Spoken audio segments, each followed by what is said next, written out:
có khi không ngớ thổ thức ngay một phiền như cái thiết bị chạy cái thiết một phiền nhà pin chấp nhận ngay chợ nó bây giờ là sống tổ là bữa ngày ăn tới nhưng còn là chạy cái thiết á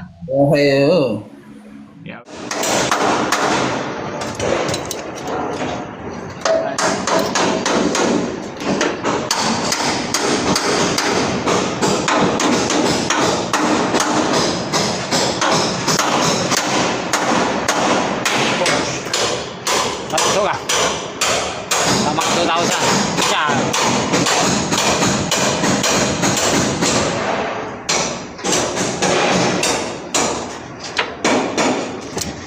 berarti WC satu kamar satu orang dia punya yang jendela ya.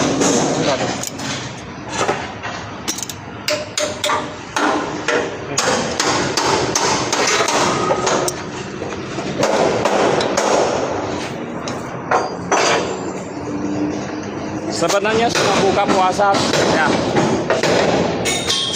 Sudah buka puasa. Sudah.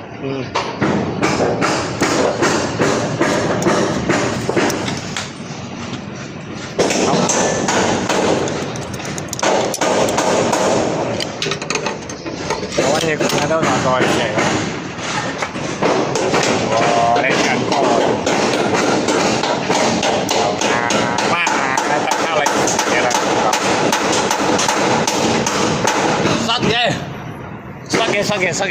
Sakit.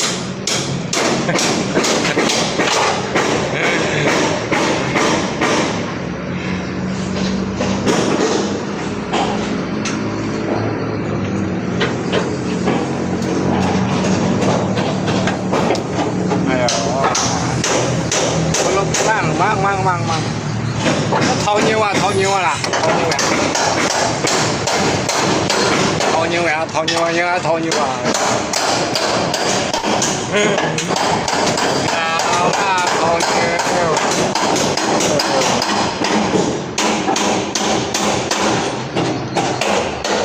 Keo khóa thành lắm mang trò này keo khóa cô ngồi chắc là những chuẩn lấy ăn là chi bay à như thế khổ đó tôi đã mang trò à ra cái tàu à nãy đó ra mang trò này rất là cái này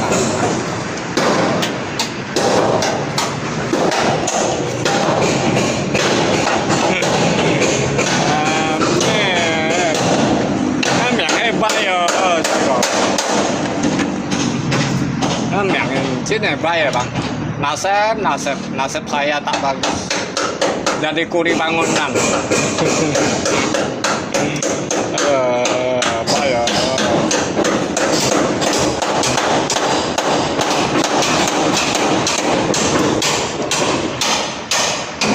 Yang si ăn bayar kawan, bang. Nói đó kể tôi nhìn theo nói đó theo thầy à kể nói rồi kể cho bạn nhìn theo nói rồi nhìn theo thầy à ai sợ thế vậy ai chỉ đợi đấy thế vậy cho chết rồi à cho chết rồi à cho chết tình cảm theo đồ này máy hả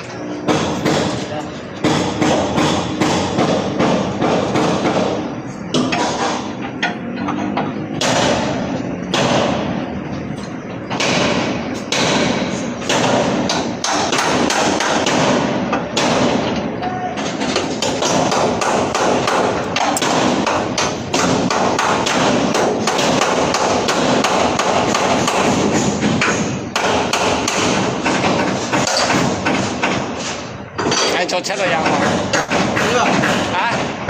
các bạn đi à dạ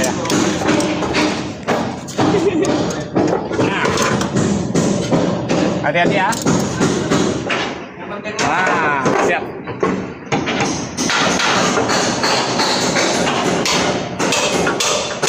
phải tăng hai con cái tăng à ngay khiển cái con tăng ngay khiển cái con nhá tăng ini yang mana mày cái đó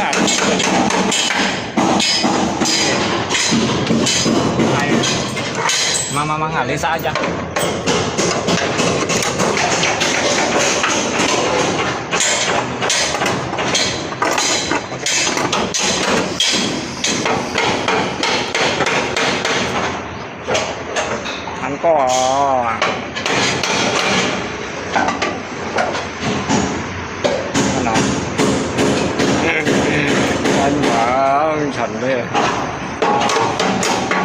chuẩn lên mình ăn lo dân vào sản nó lấy tiểu cây xe mò cào cao ăn phải rồi chứ apa yang mana ini kak Iya. oh ya gampang nih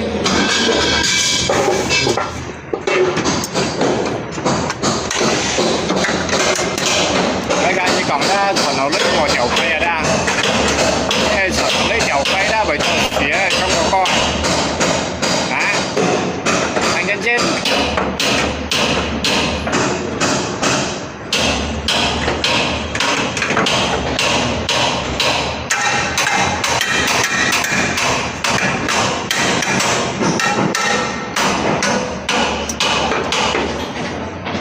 thành lấy một tiểu cây à các bạn ăn khủ trời lấy à phải theo cả giờ lấy khỏi chứ à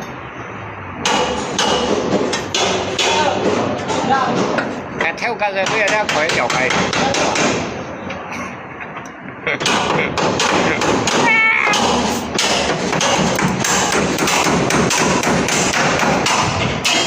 nghe băng bảy rồi thì ngay kia thôi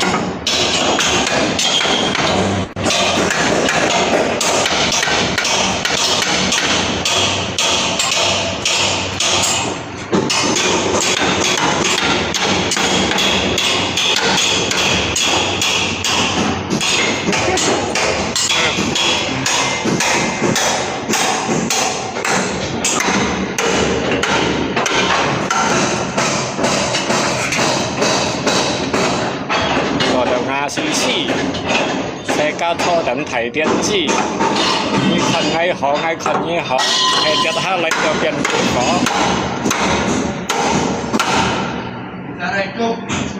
Betul nggak bang? Hah? Jangan salah. Coba kau tengok. Aku selalu motret dia. Motret itu. Ini aman kah? Aman. Trong này phần người tăng rồi. Đấy, tidak sesuai. Jauh nih.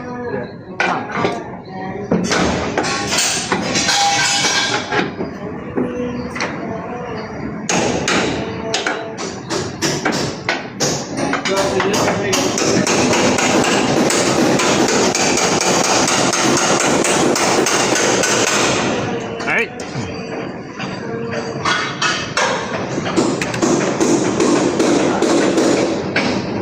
Mà đây dịch tắt đi đấy là mồm mèo rồi các bạn. Mình chẳng có sọ này câu vào này.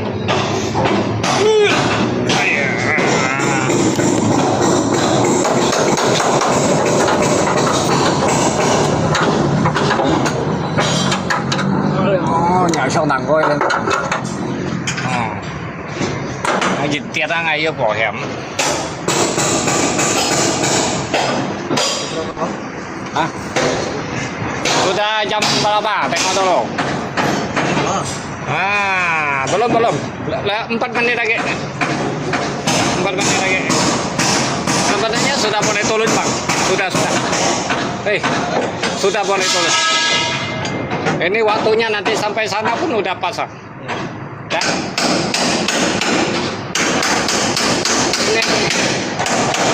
Ini lanjut stop.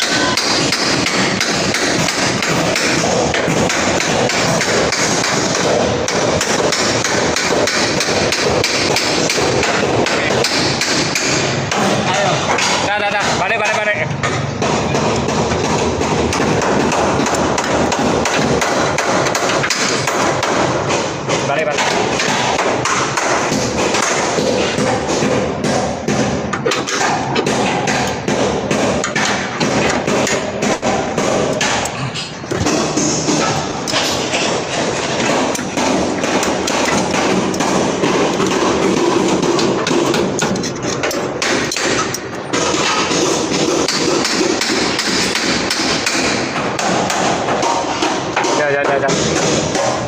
자, 전자. 아유, 전자.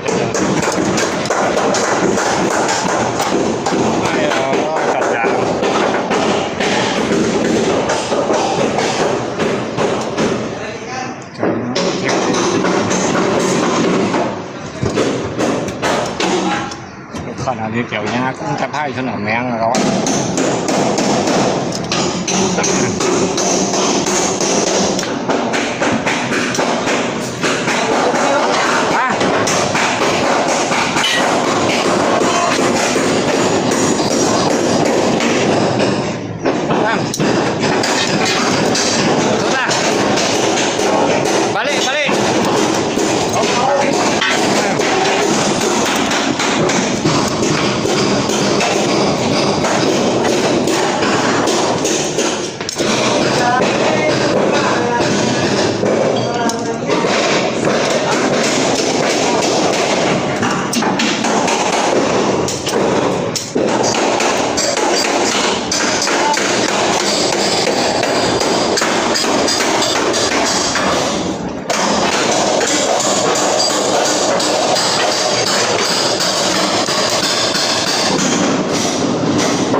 Palu itu sama Kiau itu bawa balik aja. Besok susah cari. Nah.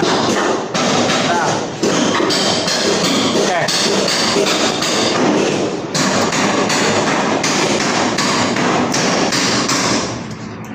Sudah selesai? Oke, balik. Hah? Apa yang? Ini lepas ya? Ini lepas, ini besok kita pun mau pakai, Bang. Hah? Mau balik ya? Oh, tahu sah? Lepas ini aja. Lepas ini. Kau bantu aku lepas, Bang. Mana aku lepas? Tunggu ya.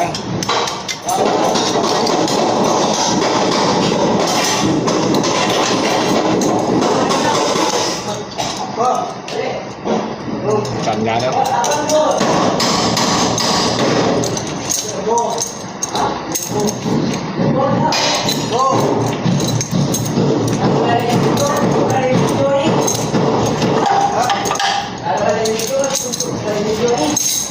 Nah, kita gantung sini ya, Bang. Oh, Trần Giao, Trần Giao, Trần Giao, biết Trần Giao.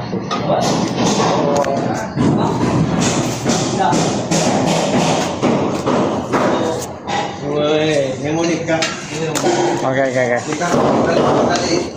Ya. Coba. Kalau boleh apa boleh juga bisa dulu.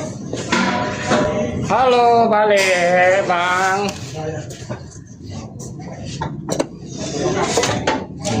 Boleh tidur. Ya udah ya. Udah di mana? Itu juga lah.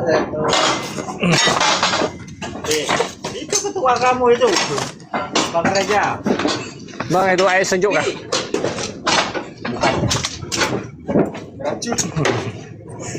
Aku mau tolong beli air sejuk dulu. Tak tahan. Udah, kamu dulu jalan.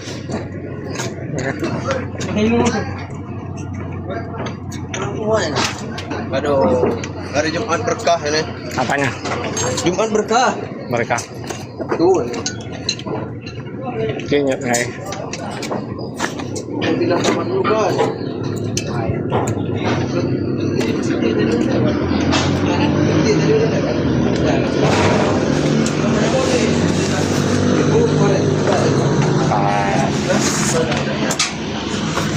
Ngay đó chọn lại cho chết này à? Chọn lại cho chết là các bạn. Cho chết rồi dạ. Kiểu như mình. Cậu phải với bạn. Cho chết mua nhân tỷ, chẳng có cho sinh đi.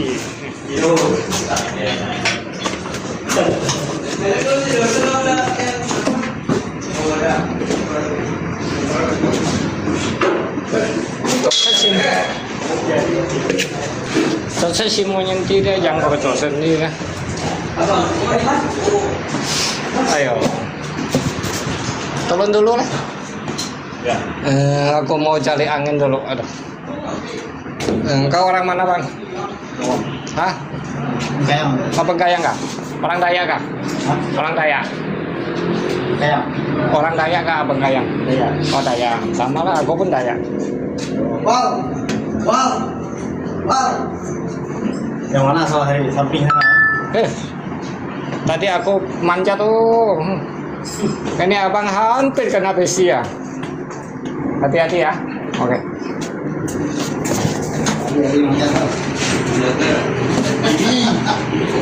Nah ini kayaknya còn ada kawan. Ngay đâu là tôi sẽ một đại cặp. Những con ấy tôi sẽ có cô sỏi chứ đây cho những này đang ai cầm nha. Ngã băng là đây kiểu như là đó tùy ngày xong đó ngã băng là đây saya yang kasihan to dah tak begitu kan orang ngah tak tahu kayak bang bang kita saudara bukan Ya. saudara bang Satu Malaysia. ini abang kita capek nggak sakit Orang menjual loh bang. Hah? Orang kerja loh. Iya. Mana ada 2 orang? Mana dia capek. Kamu mau lembut kah? Tidak. Maksudnya. Tidak mau lembut. Oti. Mana benar balik semenjak balik. Salah orang. Aku. Mobil sendiri cuci. Semoga nanti kamu sukses punya rumah, punya sendiri dan mobil. Oh ya. Ngay cả như còn là cao anh đấy, ngay đó cho hay đeo đi trên cái tàu á. Nhưng mình ngay cho sợi đó ngay đâu. Bây giờ mày tính sao nó bằng mình đánh ra, ngay người tốt khổ. Cái thằng đó mày cho sát là mó à, ngay xong thì còn ha. Rồi. Cái thằng nó cho sát là cái thằng rồi ngay còn gì nữa. Mổ mày cái cái như phát mà điều này đó. Bang tây bang như cho sát là ngay còn tỏ đeo á. Masa saya sekarang jadi mandor kah? Ngay mấy mandor chỉ xin ngay à tôi cái những chỗ rẻ à. Ngay còn cái sao được bắn trò à chứ mình ngay còn xuất kết thù mà. Ngay hiểu còn kết thù à đi à. Anh có ai như thôi chú hiểu còn thú. Ngay xí hiểu còn thú à các bạn. Ngay cả như còn đó ngay sò thì hoặc nó hiểu còn thú à như thế mà. À ngay hiểu còn thú à ngay còn cái thằng đấy chân được bắn heo. Tôi sẽ nói yakin nhà sao là bữa ngày cái thua cái thiệt cái truy hay à sao hay sao là nhà mai nhà thua bánh cẩu yêu phân chờ thôi yêu phân thả cái phần như tao bán cái phật sen cái còn mà sao chỉ cái heo hồ chứ còn heo sao là hiểu không à ê đã tụt đâu à mày chi ba ngay tụi xíu họ đâu hello buka hello Anh chỗ thất muốn. Halo. Saya mau espresso. Saya mau itu kuku bima mangga. Ya. Ah, kuku bima mangga. Esnya banyak aja. Esnya ya kila-kila lah, jangan terlalu banyak, jangan terlalu sedikit. Namanya mau shitnya ada boncen mau cincin nih. Udah balik semua, aku tidak tahu.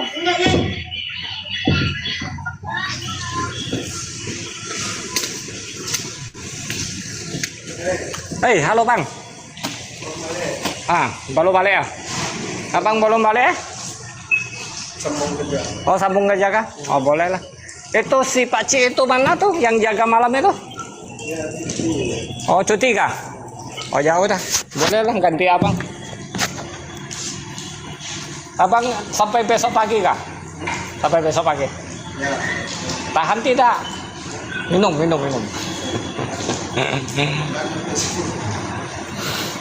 Security sih santai, tinggal tengok-tengok kan.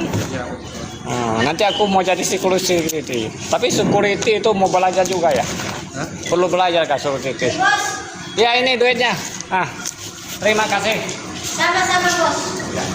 Kacamatanya bagus bos. Iya, besok kita jumpa. Thì họ đã dẫn một đại khi bên thầy bao à.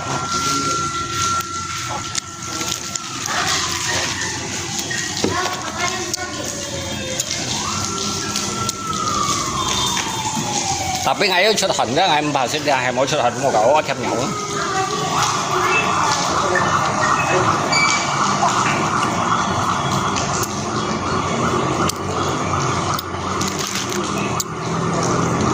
Ngày xuất hình ở đó em bà sẽ ra bên này bao như thằng anh nhìn nè.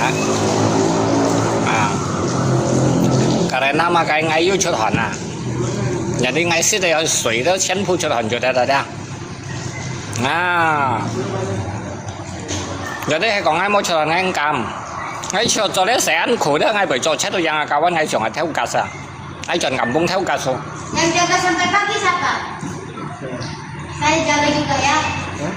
Saya jaga sini takut ada. Ini jaga muda tak boleh lah. Ini mau ABG bu. Aduh. Heo xiên xích liang phá水.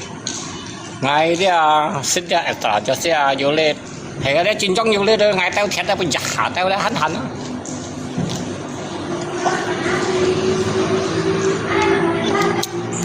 Ai khen.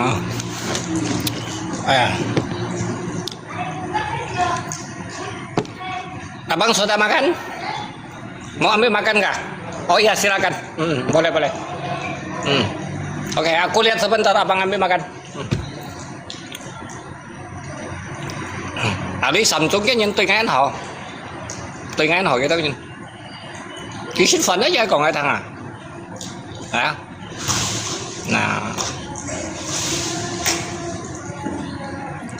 xăm chặt theo chèo hành mang chọn đó các ngay tả thiền quân kia theo các vì xin nhá cũng nhìn xăm chặt yêu chim tỏ mắng hay còn mắng chim tỏ như thế là chim tỏ lái hả trong cái khu theo chèo sao thế khu à theo cá chút ly theo chèo cái giá phát bao nhiêu xem là anh mang chim tỏi cái chim tỏi cái điểm tôi sẽ mua theo chèo hay một thầm theo cổ con nếu sao chẳng như lấy rồi rẻ rồi kalau mau kerja jangan kabur lah kerja bagus ya bos sayang kita ada kasih makan ada kasih duit jangan enak-enaknya kau pergi ya cậu chơi opera như chơi ra dẹp lê nhá đẹp kẹo à như chi bay miền là như cắm nhà nè cậu nhá chơi em á cái tiền chi như là hỏi như thế ban đầu kẹo à chơi đi mom như lại còn à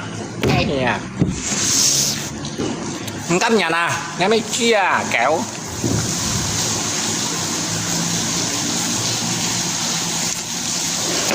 mang vào lại á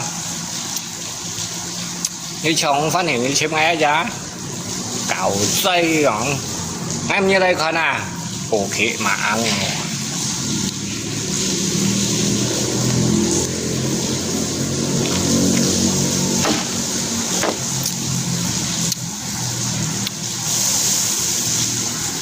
ngay như chờ như xẻo đi này như một lấy đi xẻo đi đây à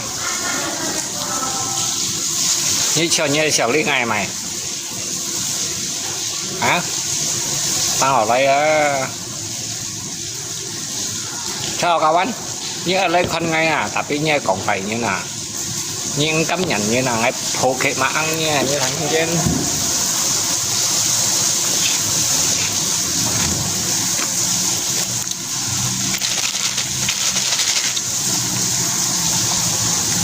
betul hal sat kì abangku hay là cho những cái mỏ nhằng như lấy cho sẹn em như lấy cho câu như lấy chẩn thôi tapi ngay chẩn nó cái như chèo xe mèo á chọn tỏ xe bảy ngay chỉ được thế đó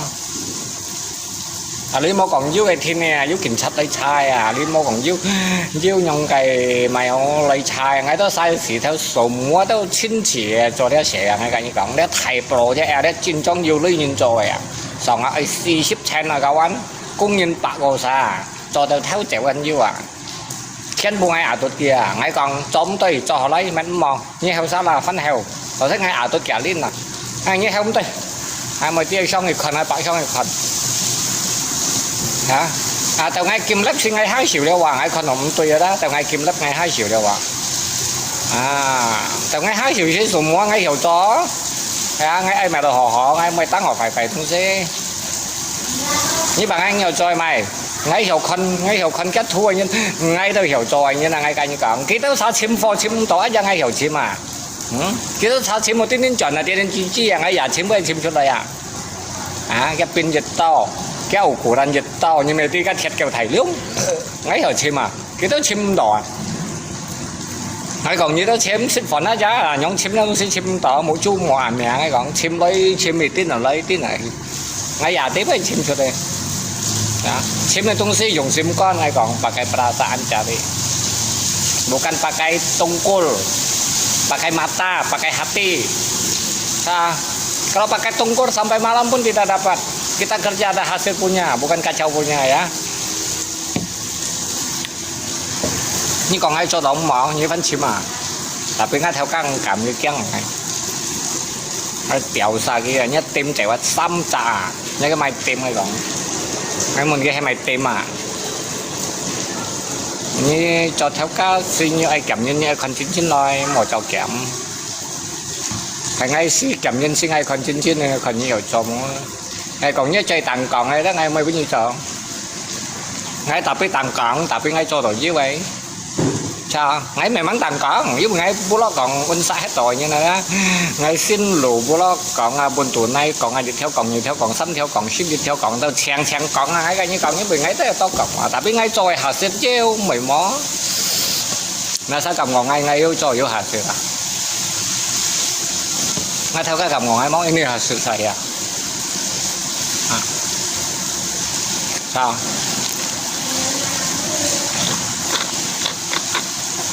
đi ngầm còn năng ngay cho tao dưới hạt xin đó cái chẹn gối ra ngầm thầu này ai à sao các anh chẳng nhắm mắt cho đấy sẽ ăn khổ vì cho chết rồi răng theo gạt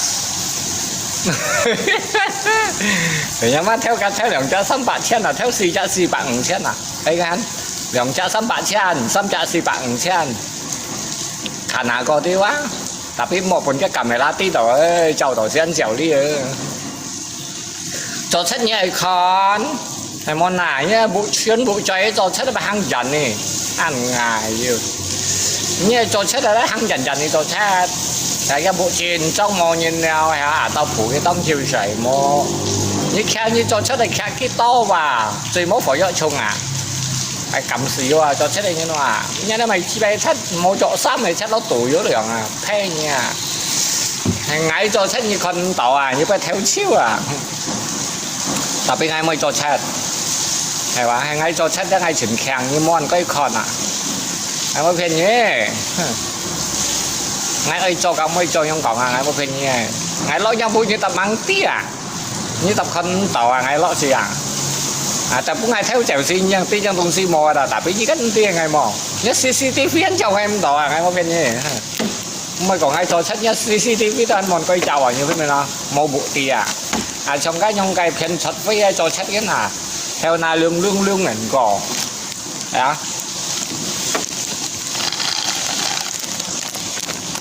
chào nhà mang ai水còn siêu vật được ai rồi anh cha hay lẹo khúc này mày dây ở đó sẽ có anh xỉn tao rồi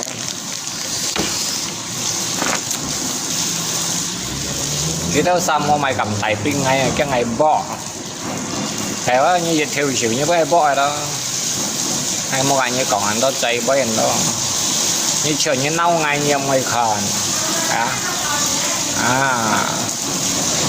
thế là như nâu ngay phần máy phần chơi à mua sợi mua à một câu chèo kia một bo kia tiền ban công tiền như bạn hay chưa đâu nhận cũng như đó là khẩn nhông này này ngày xí bom như đâu đấy đó tập ngày thằng xịt đó mày một cái như đó sao thổ cái phở ngày đó tôi sẽ cao anh ngày dịch như thế đó sòng à bắt ship lăng khéo đi à mang cá hà lầm bút à lầm bút ấy cho mấy cho cái hà yang lấy cọng à bù đu em tôi xí như sao còn ngay bộ đó sẽ đồ bù đu như con ngay bộ lôi mày như xà hồ như không ngắm mèn như mỏng trên này cậu anh ấy bây giờ mà ngay nhà mê chi đâu hay giờ như ăn khẽ mà ngay nhà mê chi mong miệng rồi nhiều ai rồi chốt rằng à bây giờ thấp rằng à bây giờ gì khó đó nhà mê chi tình ấy khỏi gì còn à nhà mê chi như mang ngọn loay như sao ngày hạng ấy ngay cả như còn ở đó ngay sò nhiều hoa đó một cái nhìn hạ chậm gì đó hạm tận ngày này sát được hạm ngày cũng tỏ nhưng vì ngay sò nhiều hoang nhiệt đều lấy ở một cái nhìn hạ và cái còn ngay sò nhiều hoang một cái nhìn hạ đâu apalagi ngay di Hakim punya play dengan Lisa dah so shit nah saya cầm hào ngay mau punya ha tapi nyi itu mau hào ngay udah kah oh iya berapa piring Ada. oh iya hati-hati ya Ada 10. oh iya iya oke okay.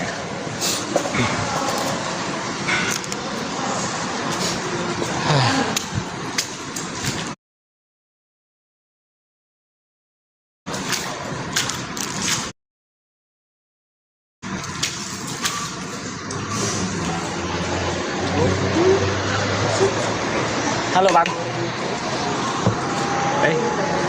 Nah,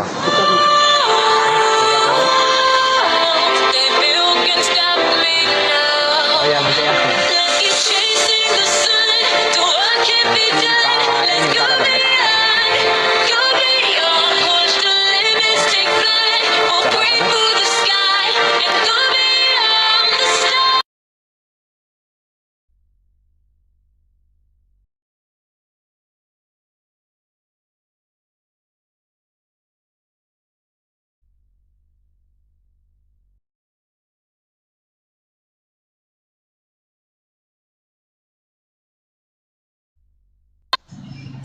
Ini apa ini? Ini apa ini? Apa tuh? Ini Hong Kong hak apa emang? Tidak bisa bahasa kayak ya? Kantong. Kamu orang mana? 你是什么人？ Nah, 你是华人吗？ wah, 华人， wah, 你是知道讲华语吗？ 会一点点，我说切卡话你们有不知道吗？知道。你是哪里人？ Kali mga dati, Samarinda. 哦，撒马林达人，你是印尼人啊？你来这里你这来这到吗？kamu baru sampai？ 是， 你是Kalimantan， 你是东 Kalimantan 人，你们有不知道讲的切卡话？ aku yang Kalimantan Timur. Yang baik. 为什么你 Kalimantan Timur 讲华语？ Hah? Iya, ngopian. Tidak tahu. Kalau bahasa Kalimantan Timur berarti kita orang Indo baru datang. Mampu kerja? Hah? Oh, tenaga ada. Makan dulu. Udah makan nggak? Kamu tidur mana? Udah dapat tidur? Bagus. Baru hari ini sampai kah? Baru hari. Oh ya udah. Pandai-pandai kerja ya. Oke.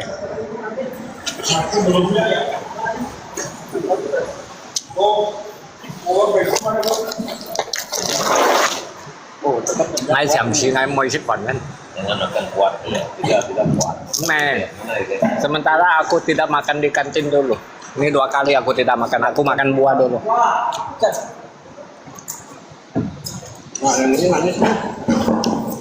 Tapi aku tengok kau muka Cina, tapi tidak bisa bahasa kek. Saya cakap bahasa Mandarin, you paham berarti oke lah. Betul? Kalau you paham oke lah. You speak English? I don't know speak English. No. Saya ada 5 bahasa om. Tapi kok dibangunan. Kalimantan Timur nhìn nó nhiều còn cái hạ cao vậy. Như hạ cao nhìn được tapi như nhiều còn hạ cao vậy.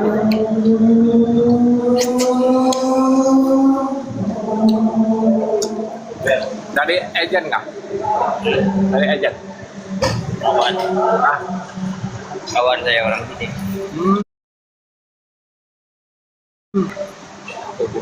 umur ada 50 ah. Benar? Umur ada 50 ah. Belum. 49. 46. 46. Tapi umur kalau sampai 50, kumis sudah putih ya. Mau coba dia. Anh mới xích đã làm tên này bạn. Các anh cho đi xích. Lantai yang depannya itu depannya. Các anh cho đi xích 手雞手鴨，xích雞肉xích手豬。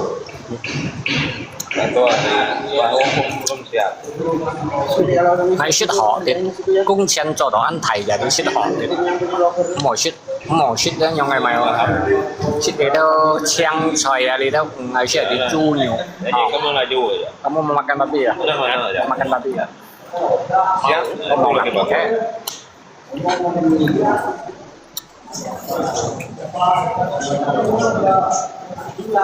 Ayo. Kalimantan Timur berarti Samarinda kah? Kalau Balikpapan ke Samarinda berapa jauh? 2 jam kah? Saya pergi Kalimantan Selatan saja sampai sana. Aku punya kawan-kawan sana Kalimantan Timur Samarinda banyak buka restoran, banyak buka kedai. Ya betul. Orang Kalimantan Barat ke sana dagang banyak wah. Banyak. Mungkin you di sana orang mungkin banyak bisa ketemu orang sana Kalimantan Timur sama orang Barat. Orang Barat sih pandai yo. Di mana-mana ada orang Barat tuh. Kami orang Barat. Tapi Baratnya Kalimantan Barat, bukan bule Barat. Itu kan. Kamu orang Timur agak hitam sedikit. Kamu Cina, dia bukan Cina. Hah? Memang dia Cina. Dia Cina. Cina dan Tapi dia tidak bisa cakap bahasa saya. Saya cakap Mandarin啊，dia paham。你做为什么你知道说我讲华语吗？你的很多朋友中国人吗？不是，不是。我的爷爷山东人。哦，你的爷爷在山东人啊？OK lah, berarti nhắc cái ní cho tôi còn là ông 700 lah.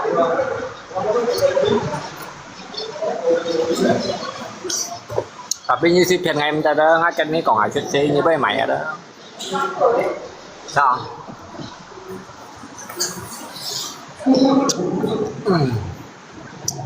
Ini semangka belum cukup air, sudah ambil. Mana ada manis? Ya. Tapi gula oleh mah mana? Iya, dia tuh belum kuning dia udah ambil bang. Oh, gula banyak. Pakcik makan lah pakcik. Tuh. Ada.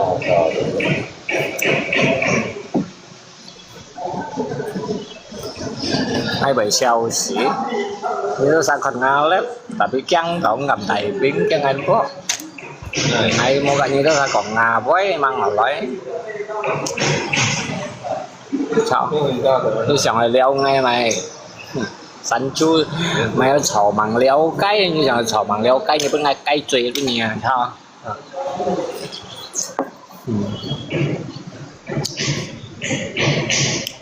Kamu sudah makan? Sudah. Besok kamu tengok ini yang Solo kerja apa kamu kerja. Oh, Ini kerja tidak susah, hanya tengok gambar, atur-atur, udah. Saya semua saya cakap dong kerja bagus. Sebelum kerja airnya bawa ke atas tuh, jangan tidak ada air tuh. Ini tinggi loh. Udah 11 tingkat dah atasnya. 11 tingkat. mau sampai di hotel kan? Hah? Apartemen. Ini namanya properti. Properti. Hotel, tempat mall, hotel mall, perumahan. Apartemen itu untuk orang tinggal. Pusat perbelanjaan di Sarawak. Oke?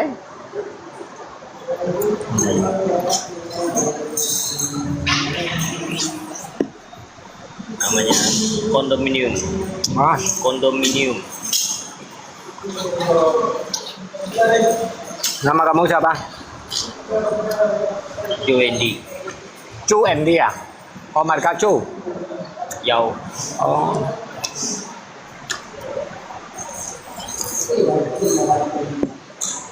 Pangin chứ là bạn dụ.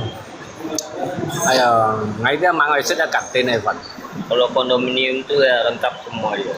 Oh iya betul. Ini 40 tingkat. 40 tingkat. Ini kerja 6 tahun cepat dulu. Kamu harus mampu, jangan pura-pura tidak mampu. Harus mampu.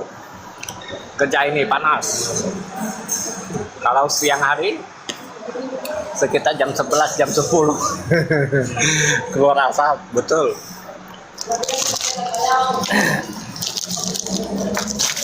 Aku berapa kantong kesan minuman.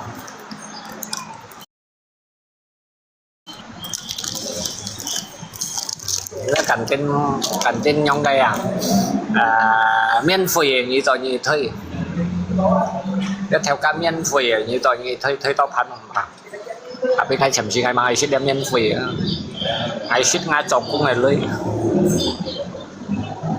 Ngày mai sẽ đem miễn phí chạy ra hay anh ra bánh chủ đâu hay nào. Cái phật nó ra miễn miễn phí kết ni còn mấy. Miễn phí cái này còn ha. Miễn phí cái này còn mà cái rồi ngay mang vô họ là cái chủ ấy. Ya, ai tengah ai thân ở chung kết như này họ đang ai phải còn như thằng ya. Ya udah aku mau balik, mau mandi. Oke.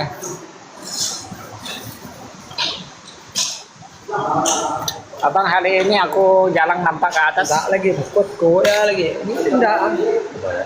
Cari ya mau lagi. Kalau dulu ya.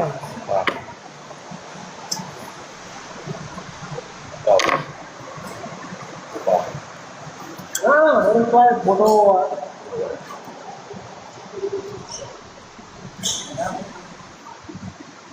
Yang bertiga itu udah ganti kamar, dia tidak situ lagi. Dia punya barang semua di situ, bajunya semua situ. 3 orang, 4 orang lari. Itu memang kerja itu lancau atau bukan kerja itu. Kalau orang kerja, serius kerja. Ini 1 orang baru datang, ajak dia pergi. Itu namanya tim apa? Itu tim ayam tai ayam. Saya berani cakap, itu timnya. Bagaimana orang tuh malam? Woi, pergi mati kali, aku tak tahu. Aku punya mulut pedas, oh. Kalau begitu aku kerja lihat kerjanya tidak becus. Kamu kawan lah. Jangan sebut aku punya kawan lah. Saya punya kawan tidak begitu ah. Kamu orang, kamu datang. Itu memang sama-sama datang. Ah. Tapi kerja macam tai ayam itu mau cakap aku punya kawan? Betul lah.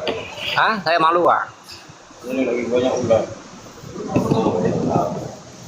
Itu tuh lagi. Aduh, udah siap itu lagi jam 2. Aduh. Này cảm stop được không anh? Mọi gì còn Orang, tapi Sao? sudah siapkan. Ini tocak tim ini bukan serius, datang kerja harus serius. Kalau tidak mau datang cakap, oh Pak aku tidak mampu. Ah, bos kan tidak pusing. Oh kamu tidak mampu, cari kerja lain. Jangan main pergi aja, diam-diam. Baju situ semua taruh, orang tak ada. Kalau saya jadi bos ini semua baju saya bakal. Wow, buat apa tuh? Harus tegar gitu. Nó có kẹo như còn cá câu anh lo cho chứ mà mua sẹo cái này. Dah saya balik. Saya punya tas mana nih? Tas serius?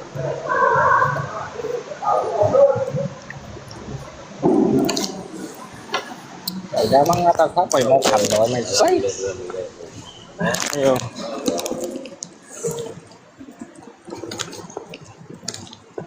Yang atas mau khẩn đâu.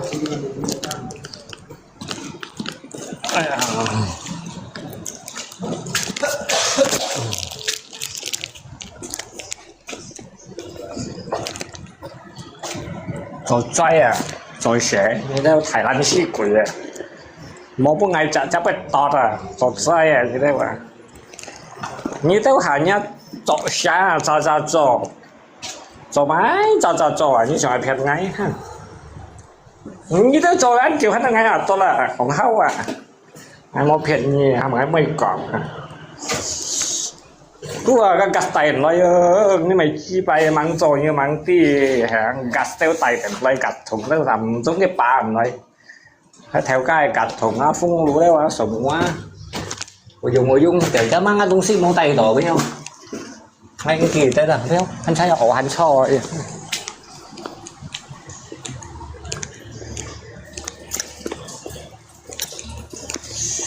còn nó tung xi anh sai không nó hạ bé nó làm muốn đi đi tụ anh sai à anh sai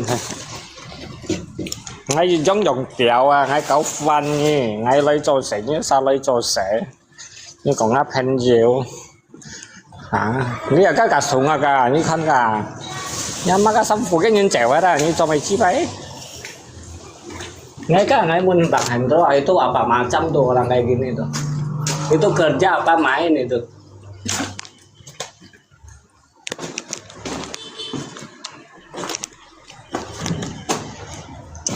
nhà mang ai chân đủ cầu có gì à hả nó cái xì ra nhân lây à phải có cái trẻ quá đó ngay rồi chân đủ cả cái cầu à ngay phát hầm cái sầu cổ à như xì ra như nó à mang cái xì ra trẻ hết là như kiểu kìa mèo cái chân tuổi siêu khó hổ bên kia đâu ngay chân tuổi mà khó hổ bên kia đâu kia đi chi rồi xì xa nhân theo chẳng cái chả xin mày giống cái tay chèo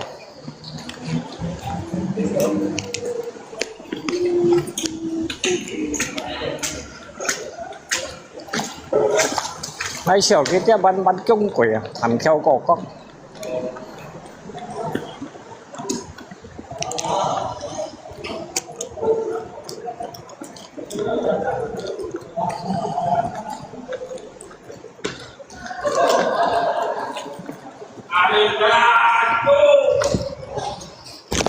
Thấy à vội. Thằng này say không tập.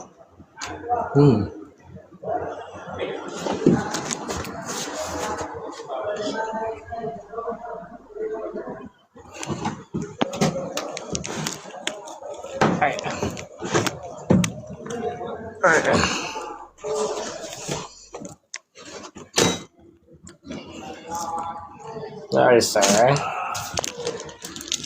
nó sẽ kéo cái khỏi phần shit mộtของcái đó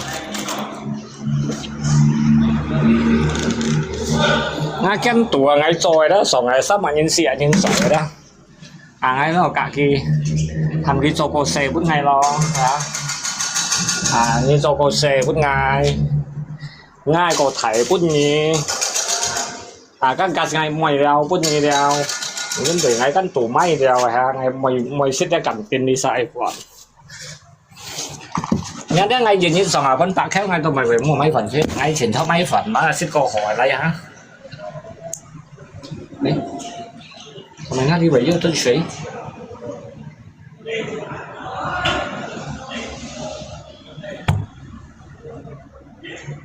ngay chiều ngay mua trong水tôi thể phải水đi tiếp tục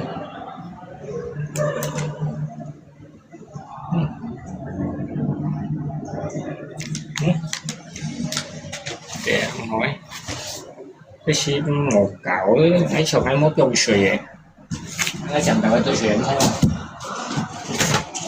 mình xây ra thành ngay水khi bà là loại nó canh tủ như này sao nó lỗ thì là tôi sẽ dịch chạy nó canh tủ mang yếu sổ thì anh hay sổ thì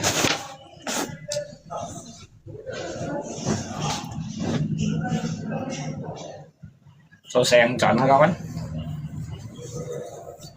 chiều số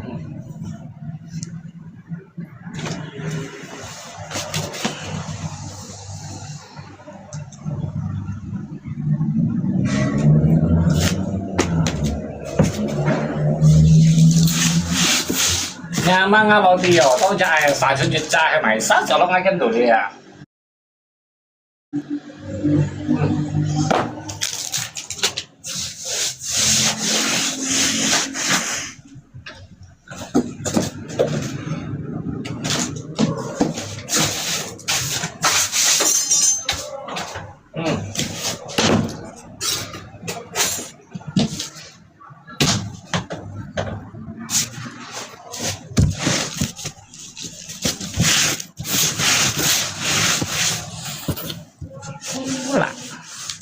cô mà thấy chi bài lá hình ra như xong là leo cái bài nhưng mà ngỏ nói chết tiệm sẽ ở trong cái chơi xếp phận mấy như xong là leo ngay mày hả như xong là leo ngay nhưng mà ngỏ nói đó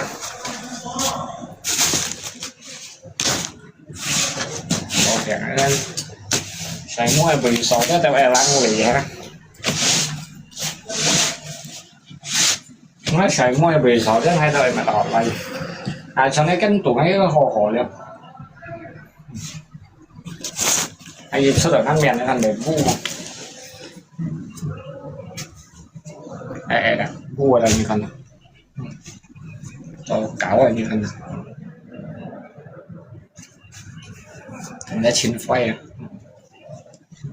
vẫn chăn vu là như thế nào gà cung rồi vu là như thế nào mình cái đó chín phơi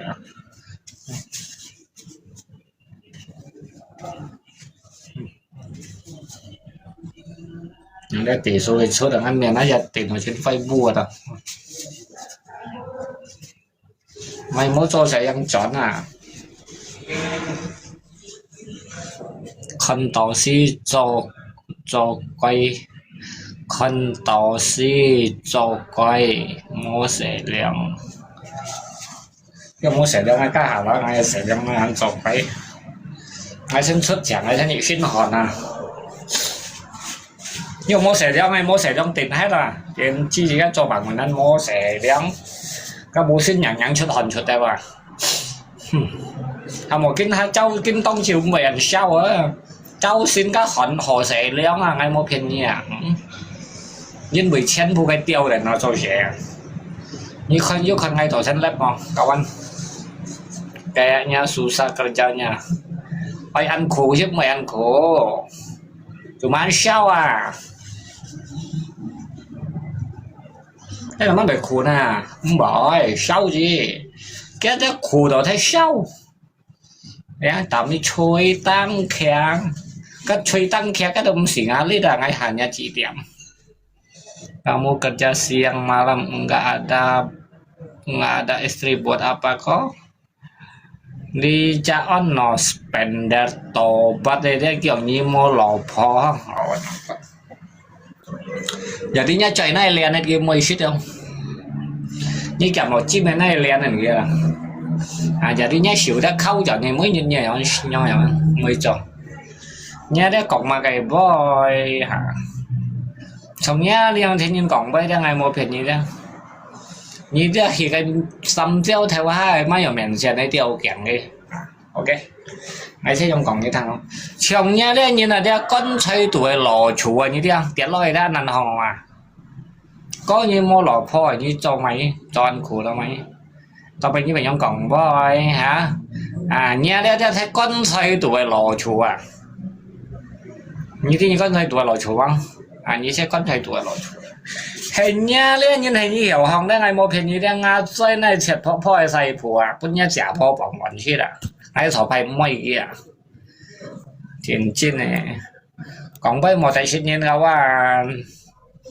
như tài xích ngày mà như một tài xích ở thiên thì tài xích ở thiên thì đã là nó ngày đó cũng như tài xích một trong con à tapi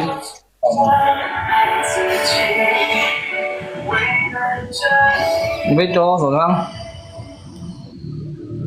như xong lại khai có bao nhiêu thằng này hả như xong này phải ăn sau nhưng ăn nóng nhất nha cái mày nóng nhất này dạ thì như xong này như khai kèm ngay còn như mẹ này hả ra dụng chuyện này thằng nào đi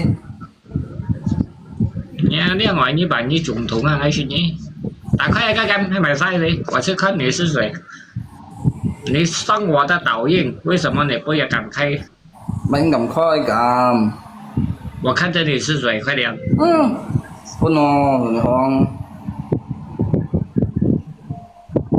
1 2 3 ok nhé này cái này mà như tao mày dùng cái xịt tiệt cái này cho anh to như mình như làm kẹo vậy mày hả xử lý ngay mày không ngay trong cái số liệu không bị như con trẻ ngay trong cái miền gặp bệnh cho đây cái con này thì mà kenapa ngay trong cái hi xịt trong cái xịt sâu chu à một thải ngắm nhà anh mà không 병xe ha cho tới những bị như vậy làm kẹo món cái thải đó à như đâu mẹ làm kẹo như cái này kalau như mẹ làm kẹo như một cái nhân khăn đắng mỗi gì trên kalau mau làm kẹo như này đó như bỏ cái nhân khăn ngay sòn thì khoáng làm kẹo như nó cho ngay một cái nhân khăn à hiểu không ngay duy nhất tao ăn làm kẹo theo kẹo à ngay là như vậy mẹ như phải biết sẵn cho ngay chơi à đi xài là cái lông pu à không chơi cái lông pu nhân mì đi tốt na bây giờ bắt bài mì lê như này tay sắp thêm một cái khăn nghe mì lê quá nhưng mà mì đi đâu ngay mà mì lê đâuนี่ไงใช่อะลิซ่ามาเกี่ยวมาเอามาลาก้าลิซ่าสลัดมาลาก้าการจ่อเขาเหลี่ยมกับเปียอ๋อนี่ใส่ไม่hiểu เห็นละนี่อย่าไปจ่อใช้ thằng ông cái mì ăn tủ đắn ngay cho đấy sẽ ngay một phiền như ngay chầu sốt rồi nhưng khăn cho đâu còn như em bán như ăn chơi mì đi hả em bán như chơi mì đi mua leo mẹ lấy ngay chéo đâu cũng đành chặt ngay cho ngay kêu em cho mình mày chay chìm hì cái mỏ to họ mỏ cho cái chìm ngày một ngày chèo kẹt có cái theo chèo mày chay chìm ngày một chính là hồ mà nhưng mà cái ngay sổ điều khoang ngay chậm chi mà mua xong xin đâu mà em à một trong rồi hả đi ngay à đi cho bạn còn năn đi cho yêu cô họ là hồ là Phúc như giờ mày sống làm kẹo mày à Phúc kẹo ngồi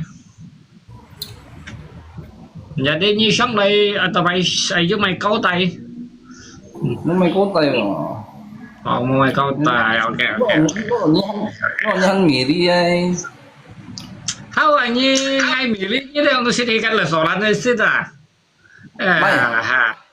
mày cũng sẽ cái như một kỳ bữa ăn thì chỉ ngay bây giờ phim mấy ông người ta rồi như thế là với Marina sao bơi nhà mỹ lý sao vậy mấy tủ đân đi không à đi à để sao một như không tapi như cho các tủ kéo hay mày mày tủ kéo phải phiang cho nhiều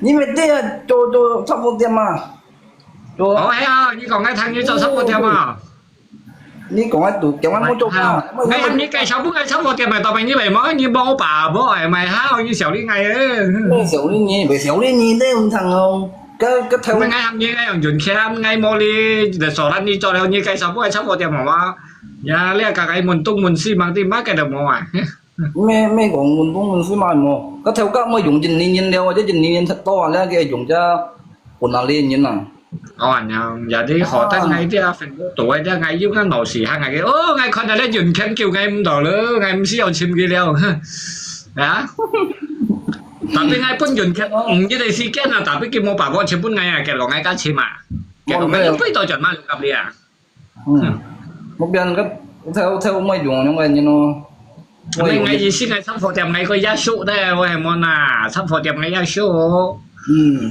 bông bảy ngay cho con sắp phổ tiệm mình nhén ôi mới ngay cho chuẩn mà bạn còn năn nó bảy khổ tapi ngay cái gì xin thải ngay gì Nhật Bản ship khác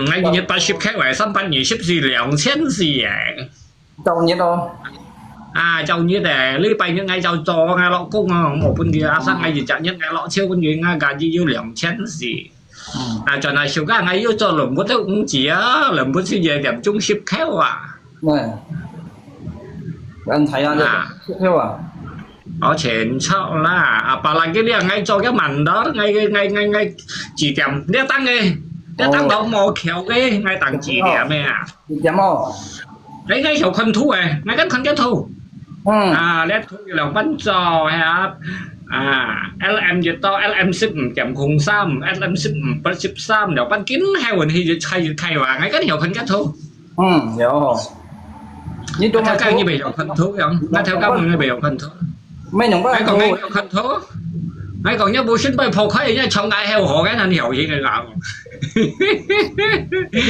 đó ngay nhiều khăn hết thú nhớ trong tủ với phô khói lại cái nhớ trong ngay heo xíu hộ cái nên hiểu gì cái còn gì heo khăn hết thu nhiều cái còn nhiều xích phận này đúng chỗ nhớ theo cái hạ đỏ như cảm ơn còn chỉ có cho sẽ chỉ có cái này còn mà ở nhong ở cái thu đồng ban ở cái dòng đồng ban này dòng dưới đây điểm chung chứ không ai còn bỏi mới còn dưới lòng nhất dưới đây điểm chung ngay chiếu còn bỏi dưới điểm chung dưới điểm chung này ngay con này ngay dưới đây điểm chung ngay cho iPhone bên này ngay mới còn họ nhiệt lòng nhiệt về nhất họ cả trai họ vậy ngay dưới đây điểm chung này họ hay bắt gặp một siêu vốn masuk langsung jadi mandor ăn bút cái con thua cái thua cái nào con cái con thua bởi vậy nan bông bảy ra ngay cho bạch cà luôn như thế bạch cà luôn mà siêu dâu bạch cà luôn cái như cái cho đéo đi siêu ra dâu siêu đi tao sân chính水cây rồi nào lấy cỏ mấy này ngay siêu vật kìa siêu kìa một bức nhân hả một bức nhân hả bức nhân hả cái đó xì lộn mà nó máy cũng nhiều con thú ngã thu ngay con rồi dưới lên ngay trả kia cái kỳ tới nào thán kia thán ngã thu ngay con này đó ngay trả đi ngay bị phong ngay cho lý thô ngay cho lý chạm block đấy lý chạm block thua đấy ngay con này đó ngay trả đi cái như muốn ngay tôi chọn hay mấy cái ngay chậm cái gì hay ngay chậm tàu như phơi rồi ngay ra Ni bà bó trong đó.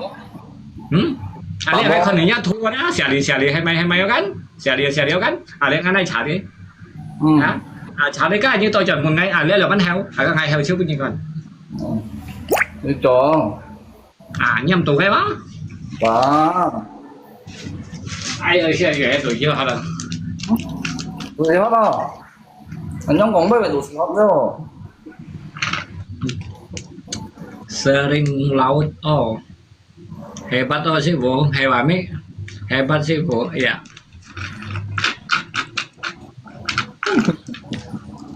chưa còn bây giờ mấy tụ gì hết hết kìa mỗi ai không cái như tôi nó sẹo cho cái như đó ngày heo chặt bó ngày heo họ cái như lẹo chặt bó ở ngày heo gọi các cũng như ngày kính tuy ấy ngay không ngay hàng cái nghe chết như trong cái bó như trong cái thôi ngay cái còn ship chặt nhân mà còn ship chặt nhân Còn xếp chặt nhân à? Còn ship chặt nhân ngay còn đi các ngay hàng cò cái còn ship chặt nhân nó thứ gì xăm ship chặt nhân là ngay còn này nhưng mình ngay tìm tìm nhẹ nhưng mà đó giờ đi ngắm một chút đó ngay còn ở bên cho tổng mùa đó ngay tao thải kia Tao bảo vô hạ cái mấy họ chứ heo sát lại quá heo sát là cái thiết đó cái tép heo sát là cái tép thiết phổ thì bảy mồi như heo sát là trên tép bằng cái hạt đó cũng như tao mới vậy giống như cho lượng hải sản như cho như này dây này còn heo đúng xe heo họ lấy một chú mẹ ai mấy ngay còn như thằng nó đồng bánh heo mà sao như các ngay biển tròn đấy cái như theo yêu nhau muối giờ đi như heo sát là cái còn nhưng cho sáng xe hiểu mắng nhưng cho sáng xe đều nhiều mang ngay còn nhà đi cho sáng xe lượng sáng xe cả lâu như cho lượng sáng xe đó ngay là sống phạt bỏ ngay còn bỏ khi không nữa thổi xét ngay một phiên như cái chết với hại cái chết một phiên nhà bứt nhìn chèo bứt chéo còn ngay đó còn rồi như heo sát là ngày 16 cho lượng hải sáng xe đi ngày muốn như cho lượng hải sáng xe như ai mà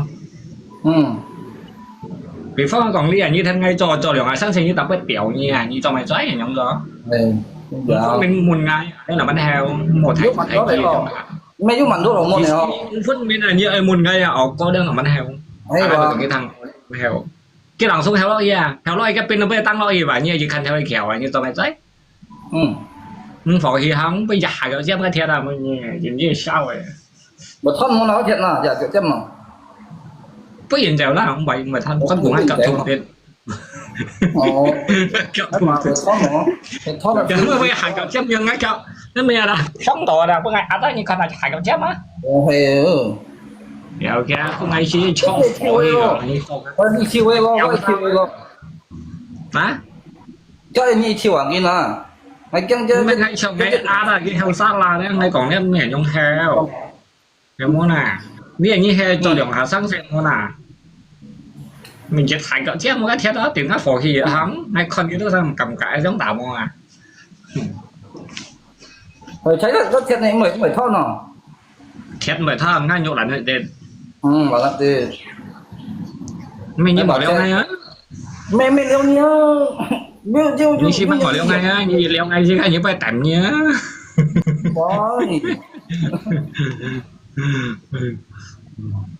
ơi sih bukannya helm putih kamu pakai kuning cái masalah cái helm itu sih mau masalahnya tai bong tai bu tai chiang tai pa đó mau masalah bagian helm yang pentingnya Kenly itu aja như mau Kenly như tay mày thấy chi bay mau dùng sao chú giận truy trùng cho ai Kenly như phân minh mà masalah mỏ masalah mỏ anh xì tay mỏ anh xì cho sống vua cho hắn cho cả này nó như ai Kenly như tay ở phát mỏ Kenly như cầu tới cái tí tuổi chỉ như cái mà nên như vậy tay phát mỏ tapi như mau Kenly cho sáng sẽ viên chi chứ giống như ngày mà anh tao mày vậy mỏ cái dòng tao mày mà dính bị nhất Kenly kêu hắn dính bị bữa ngay còn đã ta 係啊， 公園我咪做cái cho này bỏ chân nhiên cầm tiểu kia là vẫn nhiều vẫn cho tại tháp mọi khen lý hay ngã bông mọi khen lý có thấy hay nhá pháp mọi khen lý có thấy cái có cái tao sao tiêm你講嗬， phải là 你瞓點咪做慢咗咯，你行咗瞓做慢咗啦，嗬，都係phụ nhân。ngay tôi sáng say ngày kia với mình ngày dài thì ngày tới tặng cô ngày mới tại hai Mới tặng có ngày tặng cô là mà nó ngày tại hai ngày như này hai cái tao mày bông bài ngay cho còn bé xí xăm những ngày xíu tiền trong mình đó là cái tao sao cái thành chèo à cho mình đó nhập quy chèo à tiền đồng này cho mà nó bây giờ thế này sao thế nào chú à dùm bà tàn lì mà TSS cái hiông à xăm những ngày trước bắn theo các cái ATM mà còn lượng xăm bạn theo lối ngày khỏi nhân phát ra gì cũng cái đó sao dạng nó xong gì ngay còn phải chăn bây đang ngay bún thiện hiệp gì à ngay còn bây giờ rồi kiểu đi như nào đúng chẳng gì cái như mua cầu tiền bây giờ hả nhưng mua cầu tiền mới tiền hiệp đó hay là thế đây là cái thiện mẹ đi mẹ quay hiệp vào đây bởi vì là cái tạt nó rồi duyên chân ni sau nếp siêu thăng tỏ kerja restoran cuma potong jamur sama buat tusuk sate mau jadi mandar kongcoy nah temennya bạn khẩn xoay ngay tại vì Gunawan nhi à nhóm khẩn xoay ngay đó Gunawan đó hay nhi à lý đó ngay đó dùng cái thiệt là đó ngay tiểu xong mình tiểu chuyện này đó cho xả tay cho bút nhi à mua dùng thế mua dùng thế tham cái dùng nhân sen tiêu kèm tiêu giết cái ăn khẩn xoay như nữa còn nhân mau bả bộ đâu còn ngay chặt giả một đâu chặt giả một à cái chặt giả một chặt tủ sổ xả té đâu nhà liên tiền về quỳ chun là như đậm tí nhìn cá trò rẻ còn đấy hả đây quá quần áo vẫn như trên rất nhiều anh nha ngày mày như sao ngày á cái nhá như đâu cái nhá như đâu cái dầu nha cái dầu nha cái nhá như mà mày như ăn khẩn xoay ngày mày hả như cho gì trả như món khẩn xoay ngày ra ngay sò này khoang đấy vô nhau ngày bảo bộ à như khăn ngay cho sẻ ngay mày lấy bao nhiêu sao còn à mày sai vô mang ngày mất vô nhìn mang ngày mất dạ mà sò sách ngay cho sẻ ngay mày lấy bao nhiêu sao còn à vô nhìn mang ngày mất muốn nhìn nó cái gì cho mặn đất muốn nhìn mặn như na hả cái theo kiểu chỉ nhầm mặn như cho mặn đó cái đó sao cho sẻ ngay khỏi lắp kia đấy à ngay khỏi ảo tôi kia sao cho à cháu cho như mày khỏi cái con à ít dám hả nhóm gì hả nhóm ăn cho câu cho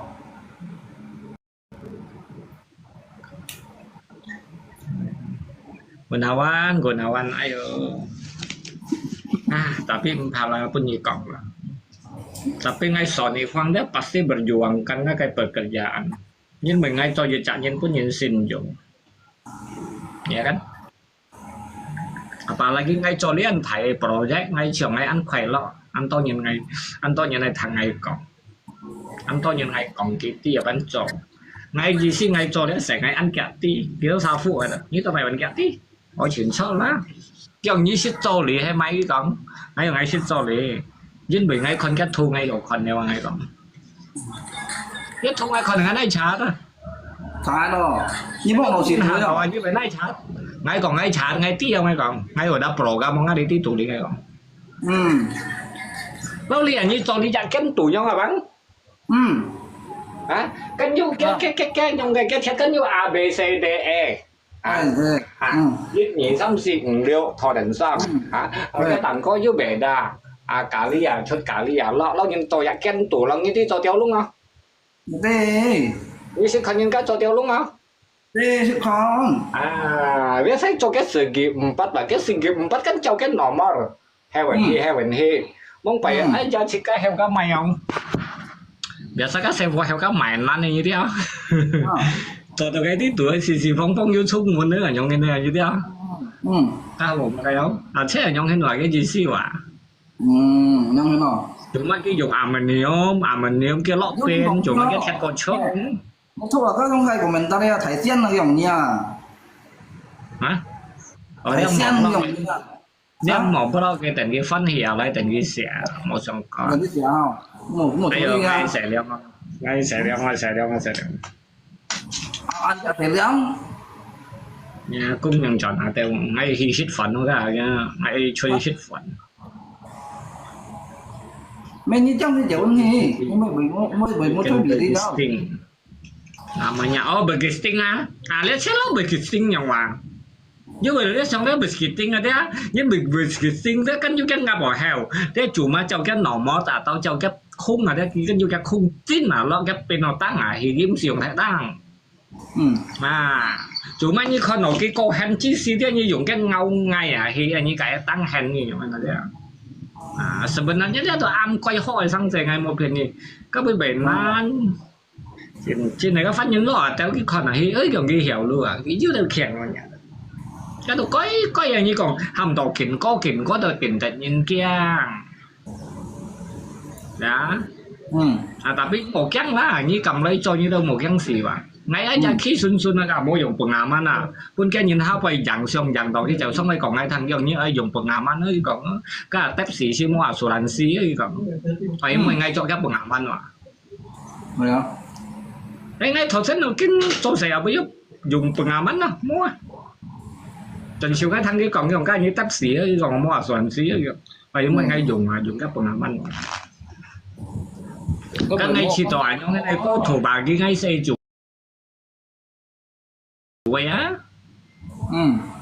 habis si pengaman hewan orang hebat nggak lama lagi jadi bos giúp đỡ như còn ai cho theo ca sĩ bảy màng không nhưng bị chỉ nhưng bị chỉ các mua nhau ngày miệng rồi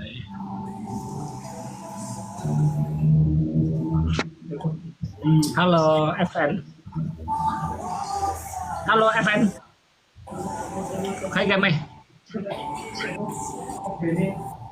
mày một bình xì xong lấy khai game hay quả ní co anh nguy hiểm mày mang nguy hiểm nguy hiểm thì các nhà nào gắn lấy đâu à nhưng mà biết tổ chức ngay con nào cái tiếp sao cho tổng mỏ ngay đầu hát xì để phong ngay còn cái tung xí hậu ra là đều đấy ngày hát xì qua trong à mỗi sinh ngay kia này mỏng cái xíu khác nhưng mà khác làm xíu mỏng kia chính xác ngay đâu tụi các mỏng như này ngay biết mày chủ mà ngay sáng là ngay 2 xíu thì ngay còn cái thằng ở đây là anh mà ngay canh cái heo sa là lượng hà xíu ngay cho ăn lâu á ngay xíu thôi rất đấy cho đã thì là tiền ngay đầu tiên mà nè lâu cái là làm gì vậy không đi đâu hả vẫn không đi đâu này rồi này leo